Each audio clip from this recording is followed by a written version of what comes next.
Lianna, thank you so very much for joining us this morning. And I want to start out, I normally don't do this, but I want to start out by giving you guys just a little story about when I first knew that Lianna was different. I'd met her a few times. We'd known her a little bit. She's been so kind and supportive of me and the company. And I think this was Sean's first Silicon Slopes Tech Summit. Oh, yeah. And it was our first time doing an event, if you guys remember, some of you who were there. And we were, let's not call it disorganized, but we were figuring stuff out, Drew. Remember that? And there were moments where we had to go backstage and help with some special requests. And we're coordinating all this stuff, and we're trying to make sure that Drew isn't giving away all our trade secrets. That's supposed to be friendly. And Lianna, who's an expert at putting on events, came in, recognized the chaos, and took charge. And she's like, but Sam, you need this, here's this. And she went and coordinated with that person, and this person took charge of the whole, she pulled an Amy that day and just took charge of the whole situation. And I just found myself going back to her. I'm like, what should I do now, Lianna? Tell me where to go, just amazing, just command and control. And that really, this person's, someday she'll work with us too, maybe. But thank you so much for coming, and thanks for all the support. Day. Do you remember that day? Give me a hat and a shirt, and I put it on, and I was just like, move aside, everybody. That's right. It was a good day. I have a picture of us with the hat on. I recruited some friends to all put. Oh, that's right. On. Yeah, we walked around like we were working for you. It was really fun. We looked like a huge company back then. Now that is vintage. Yes. That's true. That is going to be worth something someday. So make sure you keep that. So, Lianna, please tell us a little bit about where you grew up and what life was like as a kid. So I cry on cue. It's a talent that I'm not proud of. And when I talk about my childhood, I get emotional sometimes. But I grew up in Hawaii. We didn't have much. When I say we didn't have much, both of my parents had 3 jobs. So my dad was a construction worker, and then he taught music at a school. And then on the weekends, he was a musician in downtown Waikiki. My mom was a flight attendant, and so she would fly for 2 weeks every month. And then the 2 weeks she was home, she worked at a hospital and a security company. So Hawaii was very expensive. My parents got divorced at a really young age. And then to throw all of that, being tossed between the grandparents in 2 separate homes, my older sister ran away when I was 12, missing child. And she had gone through some things. And so as a child, I've been to therapy for many of years, coming to your office right after. But abandonment was something that I didn't even know what it was until I got older. But I was just used to everyone leaving. Everyone would just leave. And so I didn't have a ton of guidance. And it's hard because I don't ever talk about this to my parents. I don't want them to think that they're working hard when in vain, right? That they were trying to provide and for me and my siblings. But I kind of had to figure a lot of stuff out on myself, for myself. And I just remember, because my older sister didn't finish high school, she did eventually, and she's very successful now. But at the time, because she didn't even finish high school and she dropped out, my only goal in life was to graduate high school. My only goal. And I thought if I could graduate high school, then I would just get a part-time job at a surf shop, live on the beach. I didn't know how many millions of dollars that would be, but at the time I'm like, live on the beach with my 2 dogs, and that would be my life. And so I kind of went through a lot. I ended up moving to Utah at 16. I knew I wanted to go to the University of Utah.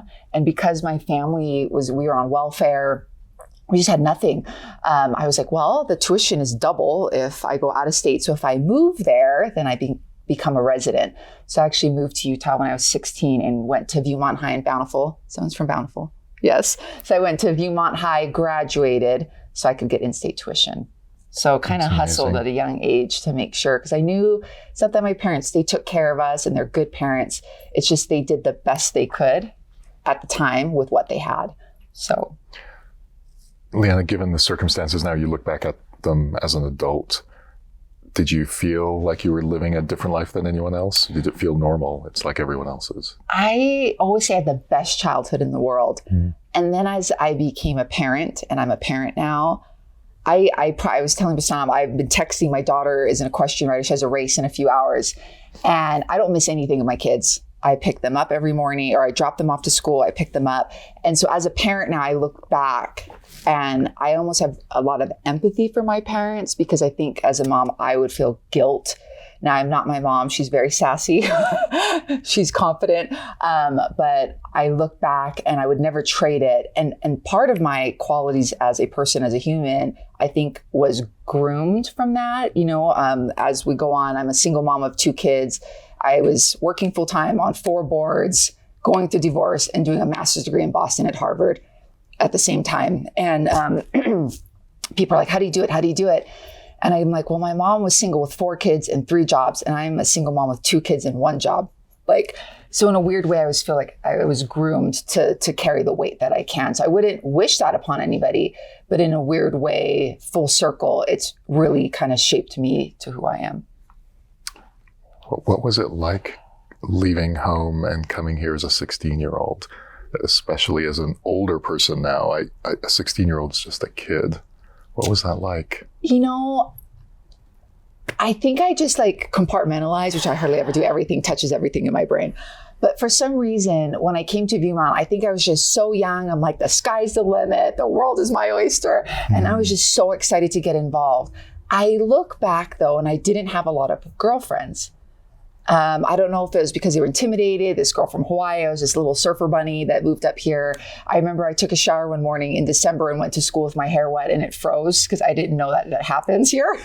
So I was very naive. I think I was very naive, and I tend to have made more guy friends than girls.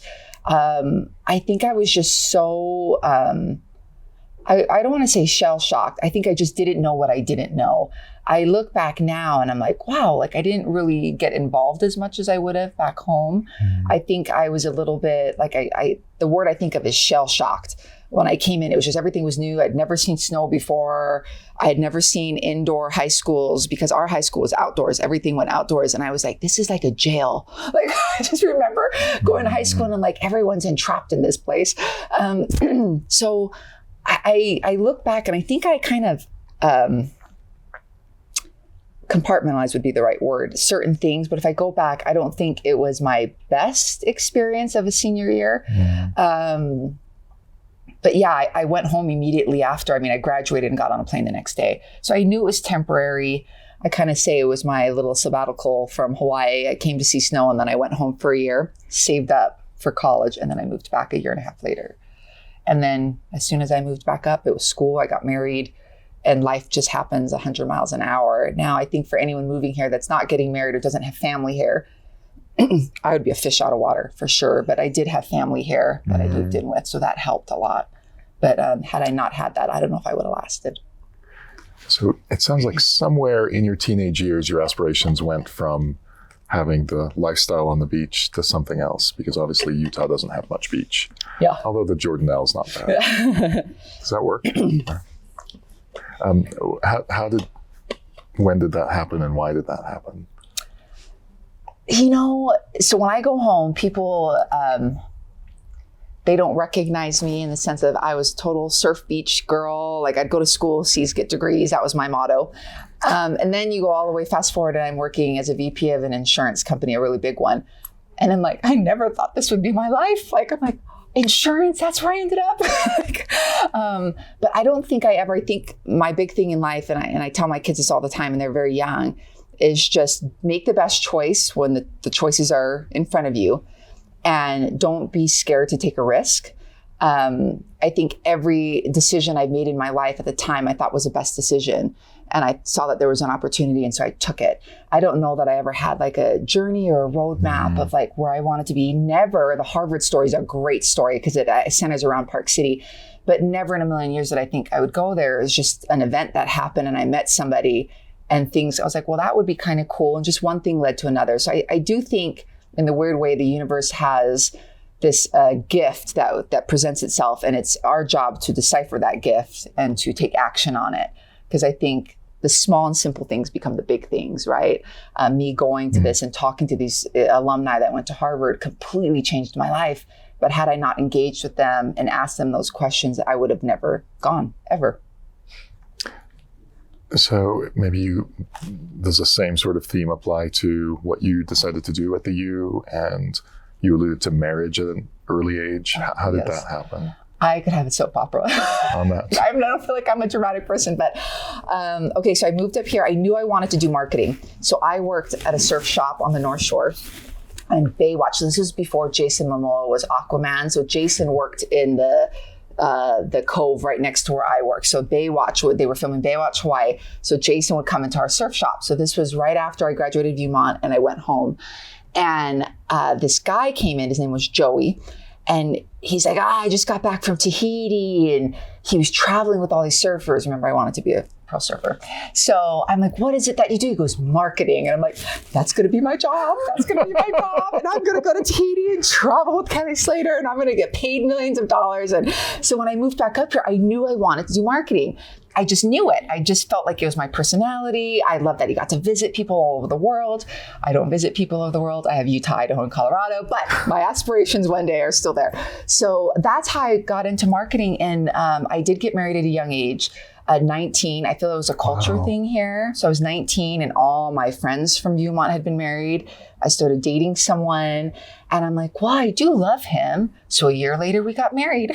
So we did. Again, you have to understand, I grew up in a very broken home. So one of my goals was a family unit, right? My family was always leaving. My sister went away.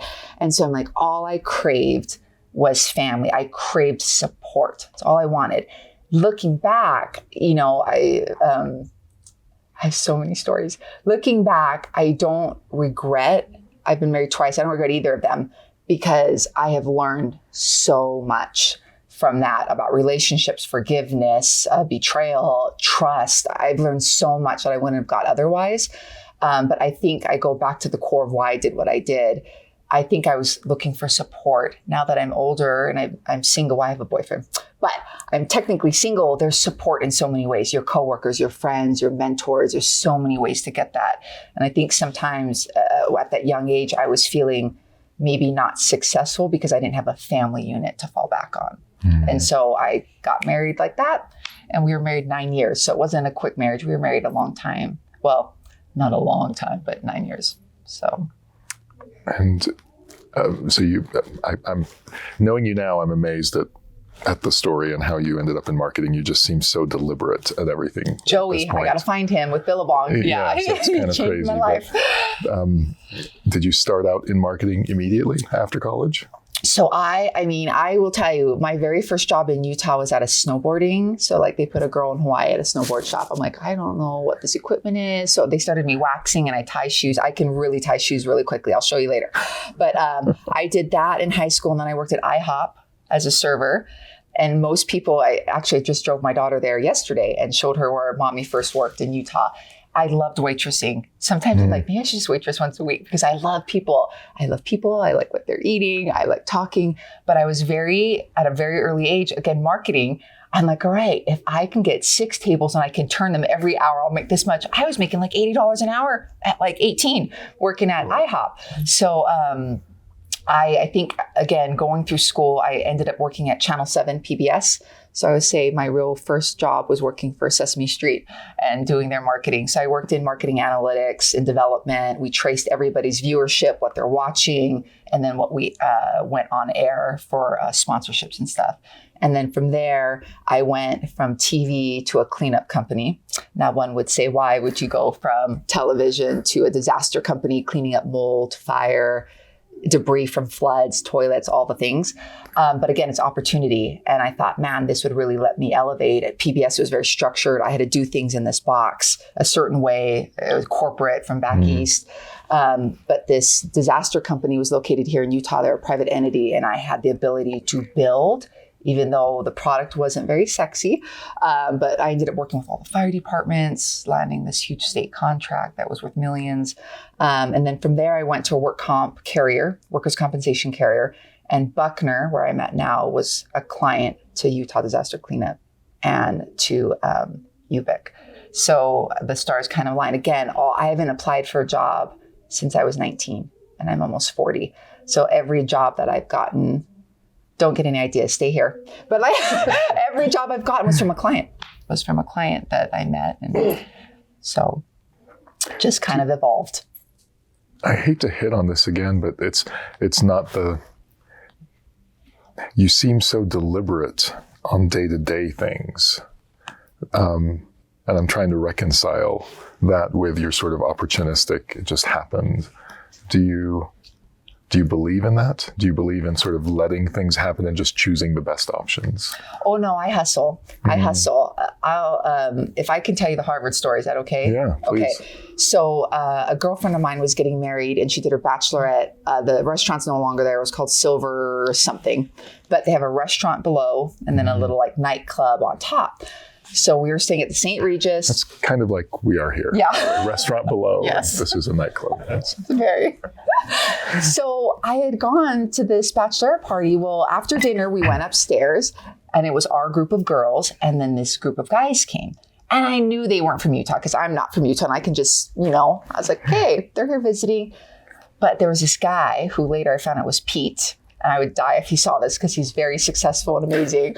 But they were ordering Cristal, like water. And I'm like, they for sure aren't from Utah. And I'm like, I wonder where they're from. Well, Pete was like, everyone's dancing and Pete kept getting kind of close. He was married, but just a little in my bubble.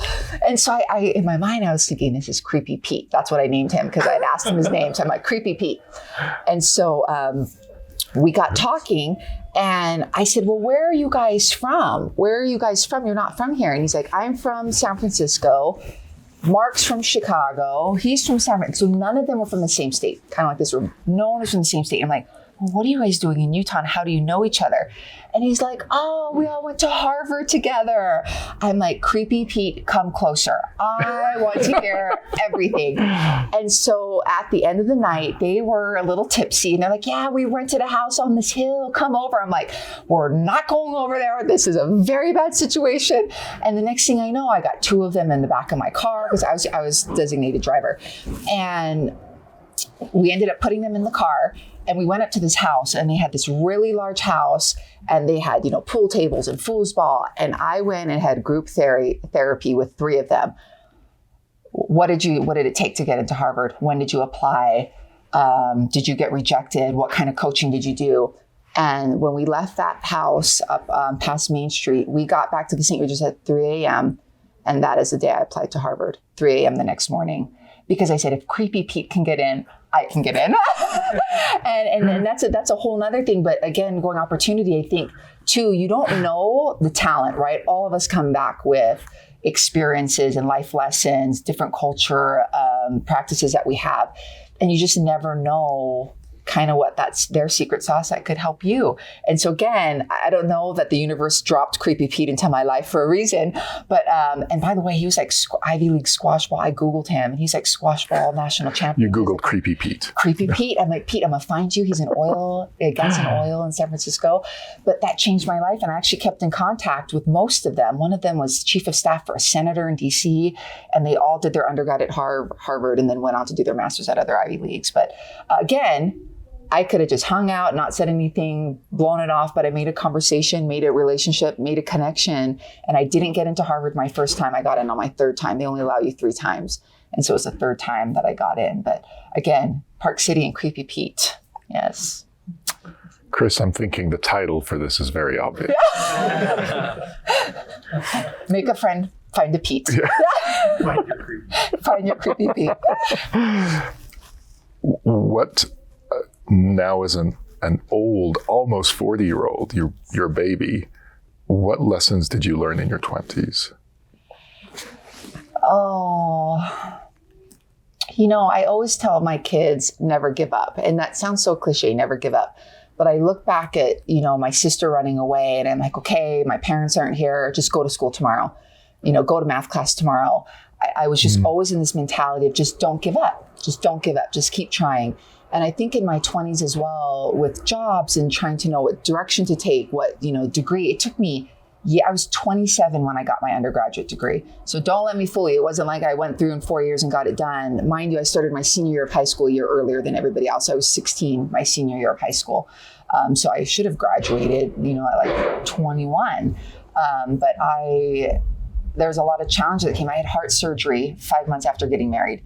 So a lot of people don't know that, and then my husband wanted to go to school, but he didn't want to work. So then I stopped going to school to put him through school. And like my journey all the way until today has been like this. Like there has never been a smooth road. I always say I'm the most lucky, unlucky person in America. Anytime there's a raffle and they're like, we have 20 people and there's 19 winners, I'm like, it's gonna be me, number 20. And I'm always number 20. I just have this weird thing with luck, and I just have not had the best of luck in life. But I've always been like, if I'm gonna get lemonades, I may not make, a lemonade smoothie or pina colada, but I can have lemon water.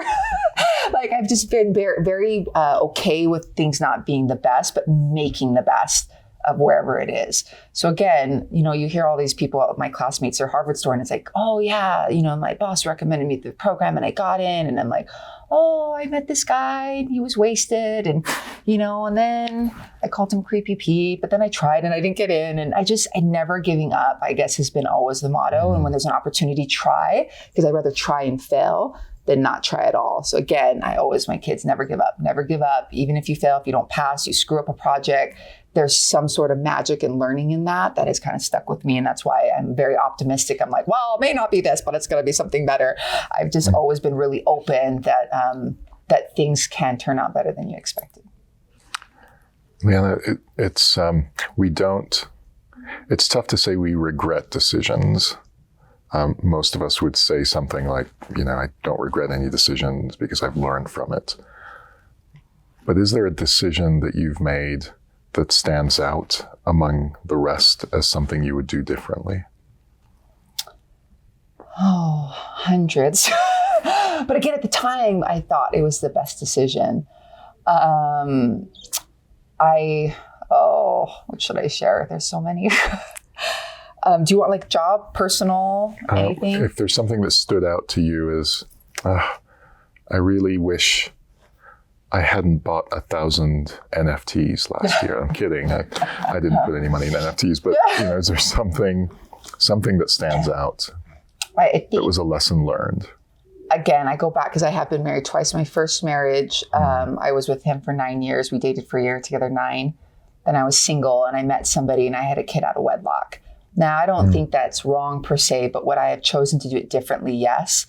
I remember being very embarrassed of having my daughter. And I'm very sensitive to that because she is a rock star. I should have brought her because she would have schooled me in this interview. She will be a CEO at 18. I know it. She's very strong. She came to an award with me yesterday and she worked the room. She went up and said hi. She knew all the CEOs, 10 years old. She just knows the game. That's awesome. Knows relationships. But I look back and I never want her to feel like she was a mistake. And so if I could go back, I don't regret having her ever. She's the best thing that happened to me. But I think sometimes she has questions of, well, why didn't you marry my dad? And those are real conversations that we have. My son is from my second husband. I was married to his dad. And so there's times in her life where she goes to performances and mom and dad aren't both there. And that's hard because I know that feeling. And I don't wish that upon her. So I wish I would have married. I wish we had got married before we had a child, I guess would be my one regret. Do I regret having her? Absolutely not. But the way it came, I wish it was backwards. I appreciate that. Thanks for sharing something so real. So my last question before we open it up to the team, and we'll see who champions the first question, is aside from your pride over your children, what is the thing you're most proud of today? I'm going to cry. I think it's just that perseverance and that grit. I think when people ask me, I would say that the odds are always against me. I feel that way. I don't ever want to be a victim. But life has been not easy at all. And I think sometimes we're really hard on ourselves and we wish we were, promoted better. We wish we would have done something better. But I look at kind of the incubator that I came from. When I go home to Hawaii, I usually every trip go back to the apartment I was raised in. There was 5 of us in a 2-bedroom apartment. And I go back to that apartment to put in perspective of how far I've come. I think sometimes in life we look around and we see, I should have been doing this, or I should have this, or I should have had a house by now, or, and I keep saying to put in perspective that, again, going back to that never giving up and just to try, just to keep trying. And so I think that is what I'm probably most proud of, that I've just never given up and I just continually try and be better. And it may not be the best that I should be, or where expectation should be in my career or my family. But I think sometimes we forget to pat ourselves on the back and tell ourselves we're doing a good job. So every now and again, I remember That's great. Thank you. Yeah.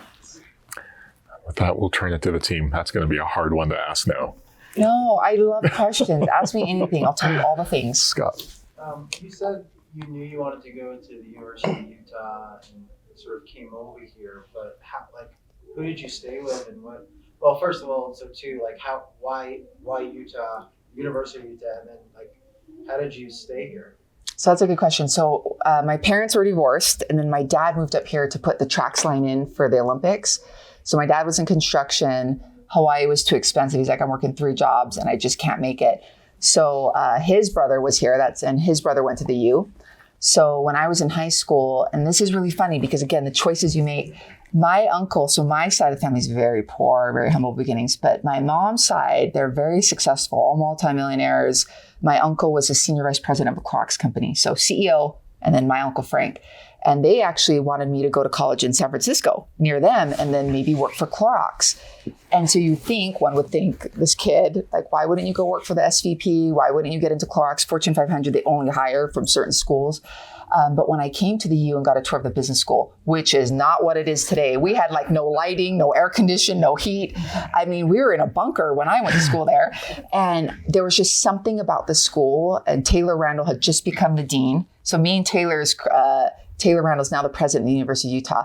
But my first year there, it was his first year. And then the year I retired from the board, I served on the David Eccles School board, was his last year as the dean. So I kind of feel this magic. But that's why I came to the U. I looked at St. Mary's and UC Berkeley as well. But I looked at Utah and California because I had family there. I would have never been able to afford it.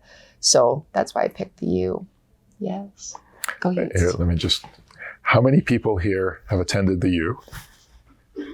Oh my God. How many here have attended David Eccles School of Business? Yeah, so it's... People are married to a Utah fanatic. Yeah. Yay. It's true. So we've got lots of... Yeah, I know. Thank you. Sean? Oh, and then we'll go to Kimber. I was just wondering if you still surf, and That's what I was did you Wow. do you take up snowboarding after the snowboard? Okay, I will say this is years ago, decades ago, but I did surf on a national team for 1 year, the National Scholastic Surfing Association, the NSSA. It's a big thing. It's really big in California. So I surfed 1 year. I have not yet because I have little babies on the beach and I'm blind. So I'm legally blind. So when I go in the water, I should get LASIK, but when I go in the water, my contacts fall out. I can't see anything, not even an island. I have about a 1 foot vision. Field of view, yes. So I don't anymore. I went and paddled the other day and I realized how out of shape I am.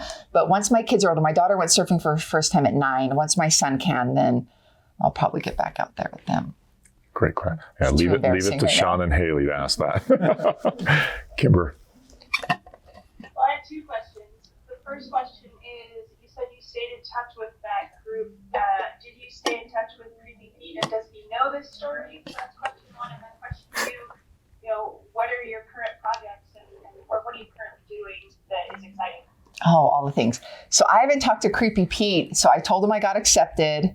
And then I must have messaged him. We're friends on LinkedIn. I should message him. I'll send him a graduation picture because I flew out to Boston on next Friday for commencement. So I graduated last year, but Harvard canceled everything. And so we get to go next week, and the Prime Minister of New Zealand is speaking, which I'm super excited about. So, wow, that's great. So yes, Creepy Pete's going to get a message really soon. The other, I have 3 or 4 of them on LinkedIn, but I haven't reached out. But I'd be like, hey, remember that one time in Park City 9 years ago, 8 years ago? Project right now, so still VP of Marketing at Buckner. I love that job. I have a hard time leaving. I've had a ton of offers, but I just feel like it's my people there. So I'm still there. I did start consulting on the side. So I actually branded my own firm, which is called Pug. Everyone's like, the dog. So Pug Henry was a naval commander in this book, and my grandfather was in the Navy. So my nickname growing up was Pug. So it's called Pug, kind of based on the compass, finding your path and your direction. So I'm doing that. I serve on 3 boards, going to get put on a 4th soon with Cato. And then traveling between my kids getting older, that's a nice juggle between T-ball and equestrian competitions. For right now, that's where I'm at, and I love it. I'm trying to relax. I juggle a lot, and I'm trying to be okay with just like 10 things and not 15. What's the count, Mike? Thank you. 3. Mike's rule's 3. 3. Well, you get put on these boards. The University of Utah, you were on that forever too. They're like, 3 years. I was on that for 10 years. The Hale Center Theater, I'm like, hey, I hit my 3 years. I'm on 4.5 years. I'm like, just another year. I tend to stick around longer. So That's awesome. Rules of 3. That's awesome. Other questions? Okay, I'll go with the next one. Do you, have you ever considered the different life that your kids have than the life you had? All the time. So they think we're really poor, which I love. So I live in a townhome. I could have a house, but between traveling the kids and the boards, I don't want to mow a lawn and, snow removal. So we live in a little townhome. Now, I will say, as a child, we moved 3 times. So we had an apartment, 5 of us in a 2-bedroom apartment. Then we went to a townhome and eventually a home, all in the same little town. But to this day, if you ask any of my siblings their favorite memories, it is always in that 1 or 2-bedroom apartment, always. Every memory that we remember and laugh about and cry about, we have no memories in the townhome and hardly any in the home. It's very strange. And I attribute that to small homes grow tight families. I think we were forced to spend time with each other. We were forced to, we had bunk beds. Our room was so small. I'm talking like, it was a closet. And we had this bunk bed and there were 3 of us in one room and my brother slept in my mom's room. And there was these 2 bunk beds and then there was a bed that slid out. And when you slid it out, it touched the other wall. Like there was no room to walk. You could literally fit 2 twin beds and that was it with the dresser. And so one night, in the middle of the night, my older sister got top, I got bottom, and my younger sister would lay on the out bed. And my older sister was telling a spooky story and she got a mag light. I don't know where she got it. So she went over the bed and put the flashlight and she dropped it and it hit my little sister in the head, this mag light. And we both jumped on her and we're covering her mouth. She was screaming. She woke up. My mom's like, what happened to her? We're like, we don't know. But all our favorite stories are from that apartment. That's awesome. My mom would never let us watch TV. And I'm talking this was black and white back in the 80s. But, we finagled a mirror. We got really creative and we put a mirror on one of the walls. So if the door was open a little, it would reflect the TV. And we'd all 3 little girls would sit at the edge of the bed and watch TV from this reflection. When we moved to the townhome, my sister had gone and went missing.